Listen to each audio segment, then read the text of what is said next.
Welcome, beautiful people. We have Angel Ray, that's her code name, Raylene Nuanis for this particular interesting session we're going to have about gaslighting. Eric and Raylene picked the topic out, and I think it's just brilliant. Hi, Raylene, and hi, Eric. I love you both. Hey, Lisa. Erik says, hi, Mama. Hi, He says, sweetie. I love you. I He's saying love you. hello to all of the viewers, the audience. He's so funny. He's like, it's my big day. Yay! All right, let's He, light it up about gaslighting. I don't have any questions, but I'm sure, Mr. Chatterbox, you have plenty to say. he said, Mom, me, a chatterbox? Never. Oh, uh-huh. Yeah, he says, I do. He Yeah. says, you know me all too well. He says, well, let's talk a little bit about what gaslighting is. He Yeah. said, different types of gaslighting. He says there's medical gaslighting, there is relationship gaslighting, there's work gaslighting. He says there's not a one size fits all for gaslighting. There is a basis of what gaslighting is. This is where somebody or where others make you feel like your reality is not what it is. They make you question it, and they will make you feel like either you're losing your mind or going crazy. He says, but when it gets to a severe part where this one person that has influenced many other people to gaslight you as well, that's when it Oh, Yes, he says that's when it can be very problematic for a person because then at that point, it really messes with their mental state of being, which then messes with their physical health. you know where it comes from? I just was reading. The term comes from the 1944 film Gaslight, which is about a husband who manipulates his wife into thinking she has a mental illness. Gaslighting can cause people to feel anxious, confused, or unable to trust themselves. Wow. That's so cool. All right, go for it. Sorry, I just had to make sure that people would want to wonder about that. Yes, and the movie is actually really interesting. It's a really old school movie. I watched it a while ago. It's been a long time. You can actually find it on YouTube. Oh, Uh, really? Yep. And so I encourage people to watch it so they get a better understanding of what gaslighting is. But there's a scene in the movie where the husband is making the light from their lamp go lower and lower, dimmer and dimmer. Oh, And the wife, she is, questioning, why is it getting so dark in here? And the husband is telling her, it's not getting dark. You're crazy. You're losing your mind. Basically, that's how the scene went. And that's yeah. basically how the movie went along is little scenarios like that where he was doing things to his wife to make her think that she was losing her mind, and there were even other people that were easily influenced. Oh, wow.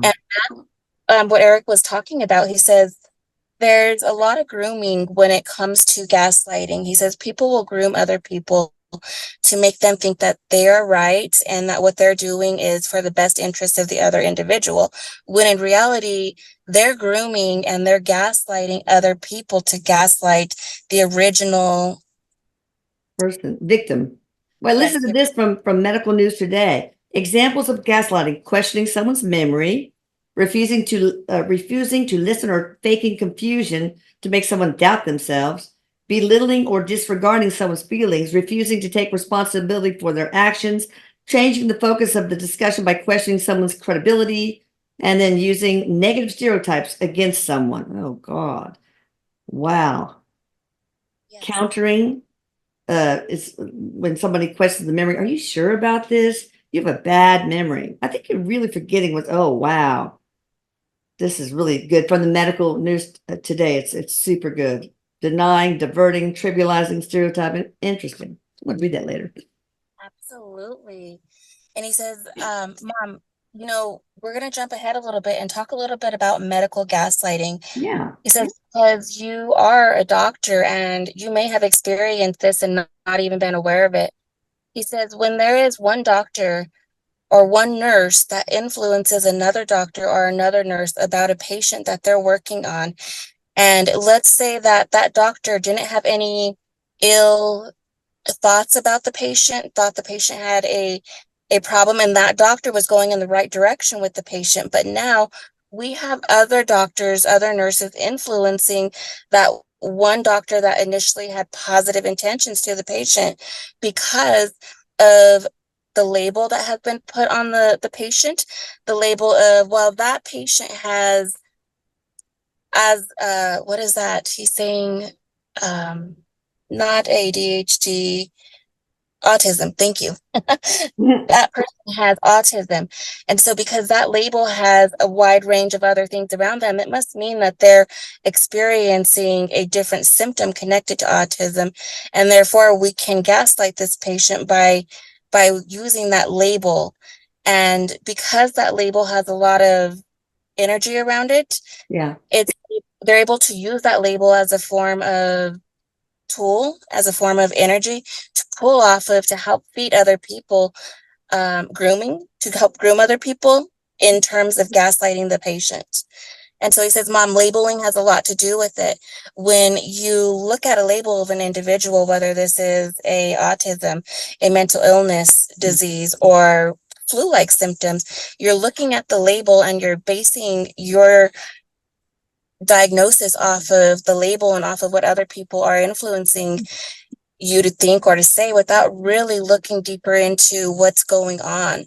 He says, and so that is an example right there of medical gaslighting where others are influencing this one doctor that may have been going in a different direction, but are now being influenced by other people that are listening to this label or listening to this other individual that is just not correct. And Yeah. he says there's people that gaslight and they're not even aware that they're actually gaslighting. And then there's people that are gaslighting that are completely aware of it and have the intention of being malicious. Well, why would a person gaslight without meaning to, without knowing they're doing it, rather? Is that like bad self-esteem? Is it, I mean, There's a lot of people that have narcissistic behavior oh, or no, yeah. with narcissistic parents may have similar traits but not be aware that they're doing it. And so he's saying when a person is, he's saying, he's giving me an example of a mother and a child. And so when a child has done something bad and they end up falling and hurting themselves when they shouldn't have been climbing, right? And the parent says, well, you did that to yourself because I told you not to do it. The parent is actually gaslighting but not being aware of it, right? Wow. Yes, because they're switching that blame onto the child, or you did it to yourself, when in reality, the blame shouldn't have been placed onto the child. What should have taken place is, are you okay? Can I help you? Even though you were doing something you shouldn't have been doing. You had that one coming. But that's a classic example of Yeah. how it can be turned around when you're not aware of it, but you're still doing a type of gaslighting. Interesting how he explains that. Yeah. And he said, so when you're doing gaslighting and you're not aware of it, he says, I don't really think you can title it as gaslighting, but it is a form of gaslighting and it fits very well into that. Again, people that have been brought up by narcissistic parents or have been in narcissistic relationships and have adapted to that personality. He says it's something that naturally comes onto an individual. He says now that you can be aware of it, it's something to make note of and to consciously be aware of changing that response that you would have naturally. Wow. So I'm just reading here. Countering is like, these are some techniques gaslighters use. Are you sure about that? You have a bad memory. I think you're forgetting about what really happened. Withholding. They might say, now you are just confusing me. I don't know what you're talking about. They're refusing to listen to make a person doubt themselves. And then trivializing. They accuse them of being too sensitive, overreacting, belittles or disregards how someone feels. Denial is involves the person refusing to take responsibility for their actions. They may do this by pretending to forget what happened, saying they didn't do it, or blaming their behavior on someone else. Diverting is this, just question the person's credibility by saying something, this is nonsense you read on internet. It's not real.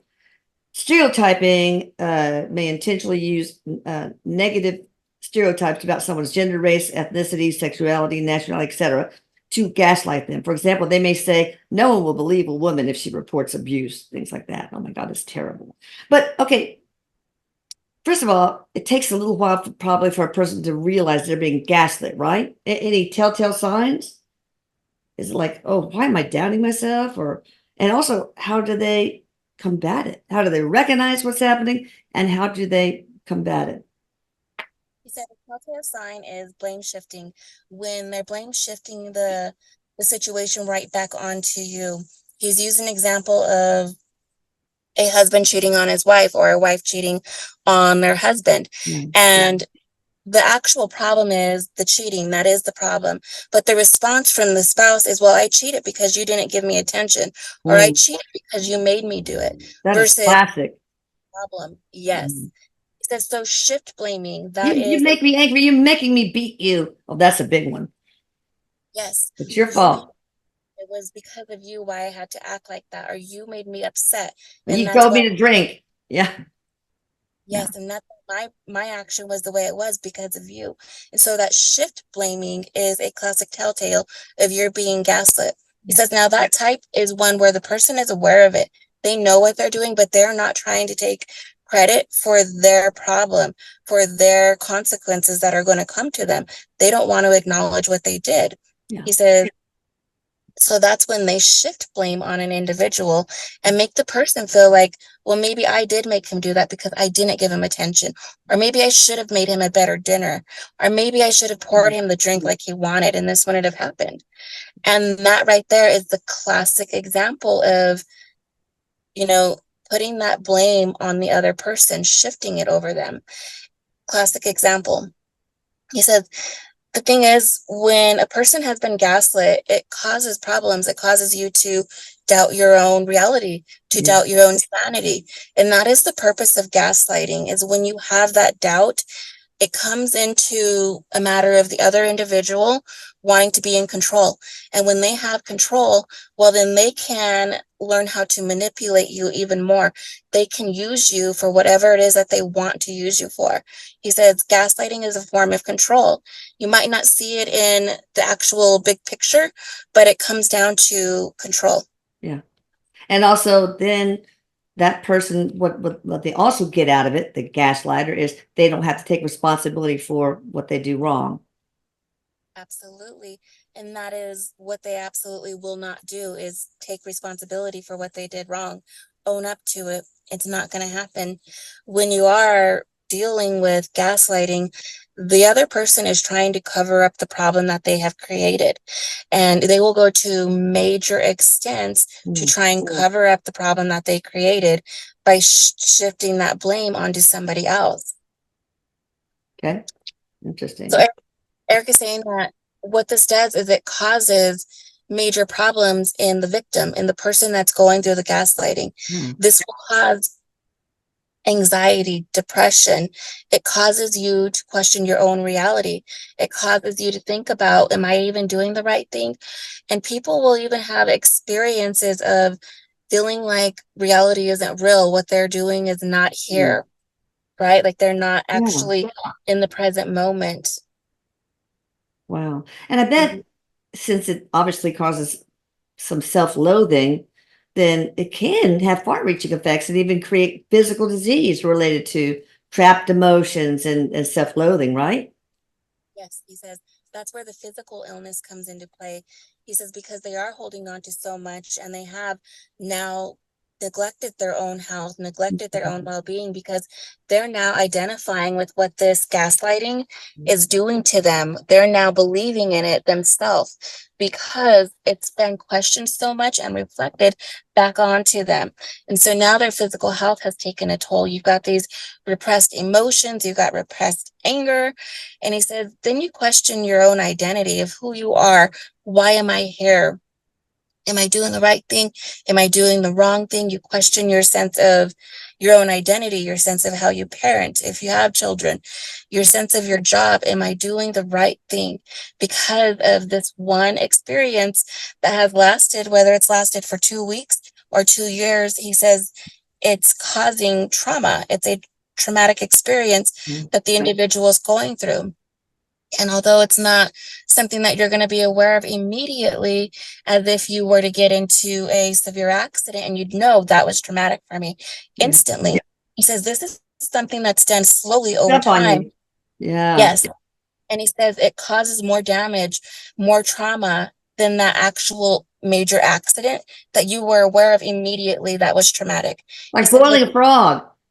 yeah, Like, put in, and you boil it, put it in boiling water, it dies instantly. But if you slowly increase it to boiling, it probably takes a little, eventually kills them. But yeah, it yes. takes a And while. that's exactly what it does. He says the method for gaslighting and the whole idea why people do this is to tear down an individual, to bring them down to their lowest point, and then to gain off of that. And that's why people will groom you in the beginning and build your trust. And this is why gaslighting usually comes from somebody that you typically trust or Mm, love, because you wouldn't expect that individual to do something like that to you or right, to tell you something that would make you question your own reality. And so it usually comes in from the people that you most trust. Like that movie that you just referred to, it was her husband. right. But there's other people. Why there's a lot of it that happens in the medical industry, in the medical field, is because most patients trust their doctors. Oh, And for wow. good reason, you should have that trust with your doctor. Well, why would a doctor want to gaslight a patient? I don't understand. I mean, I was in solo practice, so couldn't be gaslit by other physicians or nurses. But why would a doctor want to gaslight a patient? So they convince you to do more tests or spend more money or what? It's exactly what Erik is saying. He says there's two different types of people. He says you have the people that are intentionally doing it, and then you have the people that have been groomed to do it, but they're not aware that they're doing it. Okay. And the ones that are not aware that they're doing it, they're listening to the other influences around them, the grooming around them. And therefore, that's influencing their diagnosis, their treatment, their care plan with the patient, because it's now been influenced by other people that are now listening to either the grooming or the label of what that patient had been identified with. Well, why would the original ones that are grooming a doctor, want to make sure that the patient is eventually gaslit? What do they get out of that? What does anybody get out of that? He's saying it's about finances, Mm, building more and more work to do, building up the finances, building up the income that's coming to them. And it doesn't happen immediately, it happens over time. You'll build trust. And once that trust kind of comes to its high peak, then that's when the being taken advantage of starts to come into play. And so he says, Mom, every doctor's not like this. He says, but doctors that work in big corporate places, they are easily influenced by other doctors when other doctors are influenced by this luxury lifestyle. And, you have to meet a certain type of quota, is what he's saying. mm. And he said that quota eventually is something that doctors need to attain, right? The patients, the tests, the x-rays, things of that is where the income comes into play. That's Um, awful. Well, I have a story. A really good doctor, a very close friend of mine, was part of this group that's pretty much evil, and I won't say their name. And he wanted to retire and sell his practice because he had a huge practice. But they didn't want to pay that much money, so they changed stuff in his medical records and tried to make it seem like he did some really unethical stuff. And eventually he went to his lawyer and said, what's going on here? I mean, what can happen to me? And I think he was wondering if he was a bad doctor or not. So anyway, the lawyer said, well, they could take away your medical license forever. And so he said, okay, went to the bathroom and slashed his wrist. He always had scalpels and stuff in case somebody needed a tracheotomy, that was choking, whatever. And it died. oh my God, that's horrible. Ugh, They gaslit him, and yeah. he, he didn't give in to what they wanted. And when other doctors don't give in to what these corrupt doctors have wanted or requested, then there's going to be gaslighting. There's going to be bullying that's going to take place. That's what happened. So Because what do you do? Yeah, he was your doctor too, Erik. he said, yes, Mom. First name Craig. I won't say the last name. He says, He's unfortunately, wonderful. gaslighting, one of the effects of gaslighting is suicide. Yeah. He says, because you question your reality so much, and even when you know that you're being gaslit and there's nothing that you can do to stop it, he says it drives you to such a dark place to where people can no longer handle what they're going through. They can no longer handle the reality that has been dealt to them, even though it's a fake reality and it's not something that the actual victim created on their own. It was gaslit to them. He says suicide is that side effect of it. Were you ever gaslit, Erik? I mean, I know you Yes. had a math teacher that said called you stupid, which is terrible. Miss Lane. Because, oh yeah, not only was that a form of gaslighting, but I was also I know. by peers, adults that I trusted and that I expected to be there for me. But he says my friends gaslit me a lot. Yeah, they did. Tell me they were doing things when they weren't. They would Mm-hmm. tell me they were busy when they weren't. Yeah. And lying. He says lying is also a form of gaslighting. Mm. He says, so I did go through a fair share of it. He says, thinking about it now, I wasn't connecting the two together. I didn't connect the dots. I wasn't aware I was being gaslit. What I was thinking of, I wanted my friends to hang out with me. I wanted to be liked. I wanted to be Yeah. that dude that had good reputation with his friends and good memories. Um, he says, so I wasn't aware of it, Mom. He says, there were times when I knew I was being lied to, but I never knew why, and I never knew it was gaslighting. So what do you do if you finally figure out you're being gaslit? I mean, obviously you need to get help from a mental health care professional, right? He says, no, Mom, because it's not mental health that you're dealing with. He says that's the Well, maybe it'd system. help you uncover. Somebody could help you say, wait, he said this, but that it sounds like you're being gaslit, at least to identify the gaslighting.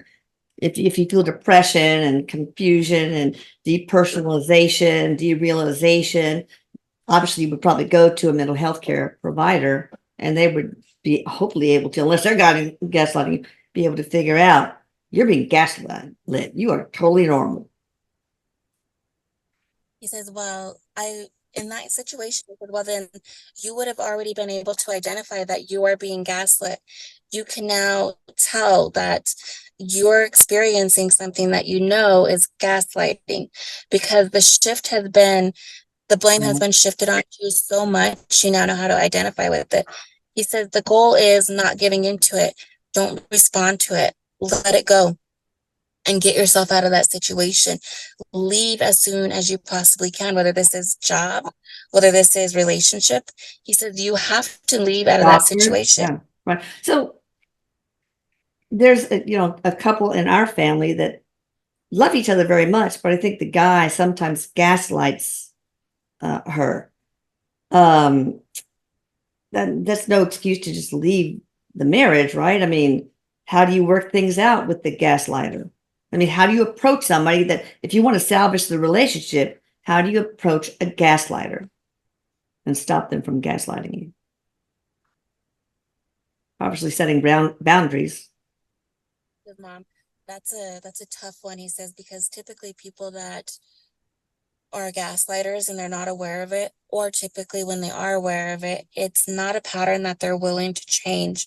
And he says, so if this is something that you're aware of, and he said the person that you are referencing to has communicated about some of the problems Yeah. in that relationship and has gotten nowhere with it. The blame shift has always been shifted back Yeah. to individual. And so he says it's a pattern that you don't see a lot of change in. This is why leaving is going to be your best option. That is going to be the healthiest option for you, because individuals that are showing these types of traits, they typically don't want to change it, and they typically won't. And he says, so it comes down to a matter of a choice. Are you willing to stay in that? Even though you acknowledge the gaslighting, you can choose to distance from it, not to engage in it, and to allow the other person to kind of have that that win over you, but you're still being held down drastically by that relationship. And he Well, I mean, says, the way the woman handles it in this situation, oh, shut the fuck up. That's how she handles it. Yes. She stops the gaslighting right away. that's a great way. I love that response. But she's still dealing with it in Yeah. another way. It'll come back. Yeah. And so she's choosing to stay there based off of her comfort. That's what she knows. That's what she wants. And it's not as severe as the type of gaslighting that we're really referencing to. It is a more of a lesser type Yeah, of I gaslighting agree. Yeah. versus more of the very severe ones that are dangerous and can lead to a victim committing suicide or can lead to mental illness because that that that person that has now been led to believe that their reality is not a reality now thinks that they have mental illness and they're identifying with it, or now is identifying with the trauma response that was created based off of the trauma from the gaslighting. Yeah. And he said, so it creates mental illness in an individual. And for that, an individual should seek therapy, trying to get their own reality back to what it is, believing in their own reality now that they have been gaslit to have disbelief in their own reality. Now they need to have that programming back to have that belief. He says, but mom, there's the cases where the person is aware of it and they know that what people are doing or what the gaslighter is doing is gaslighting, and they end up bringing on a type of mental illness that is more of depression or feeling Yeah. overwhelmed, not necessarily where they know that their reality is not real, because they very much do know that what their reality is real, Yeah. but they now have developed this sense of depression or this sense of trauma, anxiety based off of the trauma experience that they've gone through. And he says, so seeking help to balance that depression, to balance that trauma is going to be needed for that individual. Yeah. So what is the prognosis for a gaslighter? I mean, like there's certain things like narcissism, or a psychopath, a sociopath, that's very poor, you know, prognosis for cure. So what about a gaslighter who knows they're being gaslit, that they are gaslighting? What's the prognosis and what kind of therapy can they get? Cognitive behavioral therapy, maybe? Are you talking about the victim or No, I'm talking about the the perpetrator. They know they're gaslighting their wife, for example. What's the prognosis of a full cure for a person like that? because it depends on each person. If the person wants to receive help and wants to change that trait, it's very high. The prognosis is good. Going through therapy, going through actual treatments where you're going to be able to change that pattern, the behavioral pattern that has been created and is now normal for you. If you want to have that change, you can do it. He's saying, Mom, it's like when you develop a habit of smoking cigarettes and you are addicted to that nicotine. He says, think of gaslighting as smoking. Yeah. He's so funny. He's like, literally, gas. Oh yeah, gaslight. Oh. Oh my God, he makes me laugh. I Mm. hate when he's off topic. He says, well, think of the gas, right? Think of the response that they're receiving as they're gaslighting. And the response is the other individual giving in to them of, oh, I'm sorry, I shouldn't have done that. Whatever the response may be, right? He says that is the nicotine that they're addicted to. That Yeah. response is something that they're addicted to. It's almost Once, like a form of adoration. I'm sorry, you deserve better. yes, says once they become aware of it and they notice the trait and they notice they want to stop doing that, well, then they can very much stop doing it. Like when a person wants to quit smoking because they realize the effects that it's having on their health. Well, it's hard. You go through some symptoms, Yeah. some very symptoms, but with that deep motivation, you can accomplish anything you want to. He says, so as long as the individual wants to do it, they acknowledge it, then they can be very successful and recover from that certain aspect that they carry, very much like smoking. Probably has to have some sort of, like you say, consequence, like, all right, your lung function is getting worse. Or in the case of gaslighting, I'm going to divorce you if this doesn't go away. So, and wanting to save the relationship. So, yeah, but maybe, what is it? Dialectical behavioral therapy might be one. thing that can happen, or cognitive behavioral therapy? Maybe that's the same. I don't know. I'm saying Would something like that work or help? cognitive Possibly. cognitive behavioral therapy Yeah. is the one thing that he's going to. Okay. Um, you know, he's saying the first step is acknowledging it. Yeah. Acknowledging it and admitting it. That is the very first step. The second step is seeking professional help to help you to change that. He says, but one of the consequences that the person will experience is their confidence is going to now be dropped quite a bit Yeah. because they were building confidence off of the Yeah. other Victim. person. Yeah. Yes. Yes. Yeah. And he says, so their confidence is now going to go under quite a bit of work. It's going to go through a transformation. Mm. They're going to see the dark before they see the light. Yeah. But once the relationship gets healthier, then of course, I'm sure that helps. Is it important sometimes to identify the source of the person's gaslighting? Like maybe a parent did that to them, or maybe that something happened in their childhood, or even a past life with that person. Maybe they're trying to get some karmic revenge. I don't know. You tell me, Erik. So that's the main thing, is identifying the source Yeah. of why you started gaslighting, where it came from. And he says people will not even realize that they were gaslighting for as long as they were.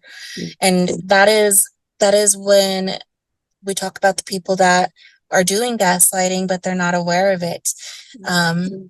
It does come to a point where it's something that has been done for so long that they do become aware of it, and it's something that they gain off of that nicotine feeling of gaining.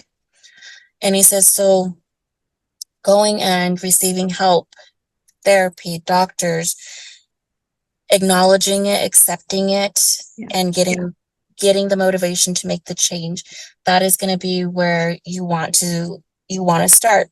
He says, but then there's people that are very well aware of what they're doing. He's talking about crime, people that are in crime, like drug cartels. Oh yeah. There's a lot of gaslighting that's done with that type of industry. I Yeah. hate saying industry, but that type of stuff. Yeah. He said, these are people that don't want to change. That is the way they've been groomed. That is their whole identity, and they have no intention on changing. And so when you have people that have intentionally been groomed, they're aware of it and have no desire on changing, that's a part of that person's lifestyle. He says, Yeah. one thing you can expect to happen, he says, karma. He says, Mm. when one person wants to do bad and they're aware of it, intentionally causing misfortune, and they're intentionally being vindictive, well, he says karma will then come and play a role in that person's life in one way or another, whether it's their current life or whether it's another life. Yeah. He says karma will then play a role. So I'm just wondering if everyone gaslights, subtly anytime in their life. I mean, it's probably more common than we think. Maybe they're not chronic gaslighters, but maybe a little statement here to your husband or whatever. I bet you it's not uncommon, a Absolutely. sporadic thing. He says, absolutely, Mom. He says there's very minor forms of gaslighting. Yeah. He says a great example of gaslighting. He says that you're driving home from work and your partner says, oh, how was traffic? And traffic wasn't all that bad, but you're like, oh, it's terrible. Terrible. Feel sorry for me. Yeah. He said, How but did you that's, sleep, honey? Oh, it's awful. You oh snored yeah, the whole night. Yeah. So it's probably close to 100% then, huh? Of adults. yeah. He says, but Kids too, it's maybe. I don't know. you're aware of it, and it's not where you're actively seeking out that You're not thrill. trying to harm somebody chronically. Yes. Yeah. Yep. Absolutely. There's a major difference between people that are aware of it and people that are not aware of it. He says when you're aware of it, you're seeking out that thrill. That's what you're feeding off of. When you're not aware of it, it's something that is being done subconsciously. Yeah. He said, but that can be where people are compulsive liars, and it does turn into a major problem. And so it's, even though you might not think you're aware of it or you might not be aware of it, be cautious, because if you're a person who does compulsive lying, you're gaslighting and you're not aware of it. So stop and look at your actions and realize what you're doing. There's some people who lie so much they don't even remember the difference between the truth and a lie.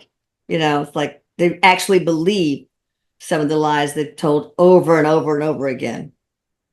Absolutely, absolutely. And that is usually coming in from somebody who's trying to cover up something. Yeah. That is why lies are there. Yeah. Um, and they don't believe in their own reality themselves. So that's Mhm. why they're creating a new reality. They're gaslighting themselves in a way. He Can says, that because happen? yes. He says, Wow. yeah, you're not aware of it. He says, now when you become a person that is actively lying so much, and this is your norm, it's when you're have no reason to necessarily lie. There's not a Yeah. cause for it. You're sober, there's no cause for it. He says, now that person is definitely dealing with some major illness Yeah. and needs to seek help for it. Is it more common for a gaslighter to gaslight themselves internally than a person who is not a gaslighter? Or is it pretty much equal? It's equal. Okay. I had a feeling. Anything else about gaslighting, Erik?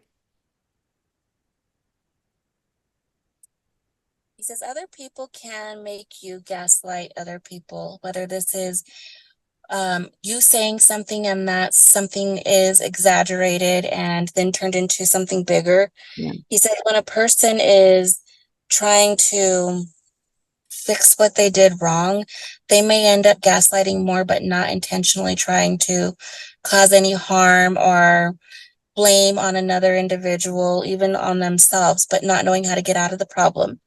He says this isn't a person that is maliciously trying to harm other people or even maliciously trying to get attention for themselves. It's simply that the situation kept unfolding and unfolding, and now the person doesn't know how to get out of it. He says, so that is a different type of situation that you're dealing with when it comes to a person that has said something and what they said just got completely twisted around and evolved into this big situation, this big problem that wasn't necessarily needed. I'm wondering if triangulation is a form of gaslighting. Let me read. In psychology, triangulation is a manipulative tactic that involves using threats of exclusion or manipulation to divide and conquer. It's often done through indirect communication behind someone's back. Triangulation can be overt or insidious, and many people don't realize they've been triangulated until it's too late. Very common with narcissistic personality disorder and borderline personality disorder. Um, for example, they may manipulate someone else to feel jealous, thereby proving their love and commitment to them. Um, People with borderline personality disorder use triangulation to receive reassurance and avoid feelings of abandonment. I would like a real example, but anyway, interesting. Okay. Anything else, Erik?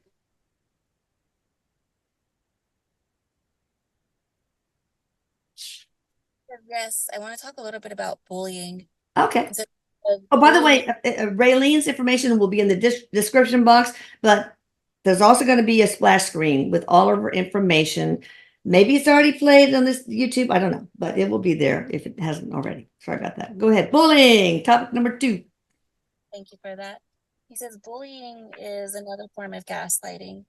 He says we're going to look at bullying from the school system when one child is making fun of another child and that one child that starts the whole instigation, they now influence other kids to bully that victim, and they're gaslighting, they're grooming these other kids and not being aware of it. They're grooming them with attention, right? They're grooming them with gathering everybody together and starting this gossip. He says, and now what's happening is there's so many people bullying this one child because of that original person. Case in point, your sister Michelle. She had this girl in middle school that wanted her to be her only friend, Eliza Franceschini. I don't mind saying her name. Anyway, her psychologist is saying that girl Eliza sure does send me a lot of business. Anyway, she would get all the queen bees. She would get all the girls to help her bully Michelle, since Michelle said, no, I want more than one friend.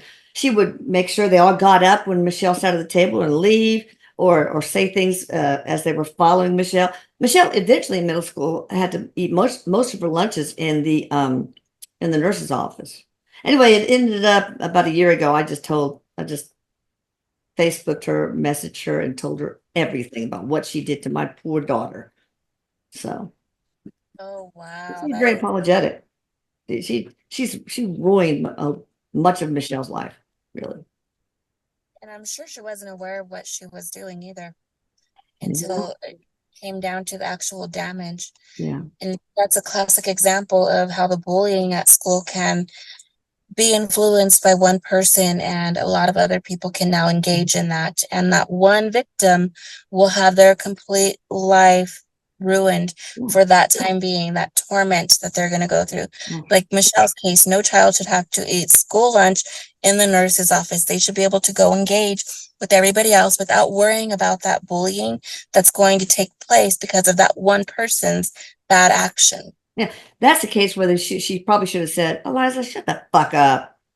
She could have used that tool back then. Anyway, She could, but I'm just trying to use Eric's language. absolutely. And he's like, ditto. You don't think about it in the midst of the moment when you're being gaslit or when you're being bullied. But he says bullying is another form of gaslighting. Yeah, He says being aware of it now and being consciously aware that you don't give in to those energies is going to be the first thing that you can do to help yourself and to also help the other individual. Because yeah, now that you're not giving in to them, they have nothing to feed off of anymore, and yeah. they will then move on. Hopefully not to another victim, but they will then move on. Yeah, well, probably.